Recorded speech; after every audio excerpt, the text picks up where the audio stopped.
गगनबावडा तालुक्यात फिरतोय मी. बघेल तिकडे हिरवागार निसर्ग असतो. कुठेही तुम्हाला वाळलेलं दिसणार नाही. गावाकडची सकाळ म्हणजे सगळीजण आपापली कामं करत असतात. असंडोली गावात पोहोचलो. रासाई देवीचे दर्शन घेतलं. गावात 2 दिवसातच जत्रा होती.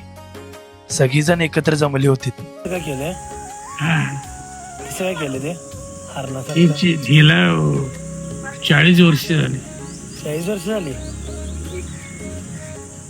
मामांचे गुडघे खूप दुखत होते, तरी सुद्धा मामा मला आवर्जून म्हटले, आमच्या घरी चल, चहा पिऊया. राहायचं आणि जेवून जायचं, हाच तो आपुलकीपणा. खेडेगावातील वातावरण म्हणजे काही वेगळंच. सकाळी गाई गुरांची वैरण आणायची, संध्याकाळी 5 वाजता परत त्यांची काळजी घ्यायची.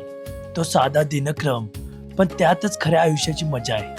दररोज ताजी हवा, गार वारा, घरासमोर मातीचे रस्ते, आजूबाजूला हिरवागार निसर्ग, पक्ष्यांचा आवाज आणि मनाला शांत करणारा तो निवांतपणा.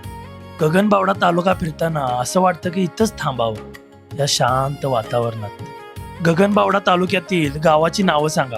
ज्या गावच्या जास्त कमेंट असतील त्या गावचा मी व्हिडिओ करणार. फॉलो केलं नसेल तर फॉलो करा. मज्जा येईल तुम्हाला व्हिडिओ बघून.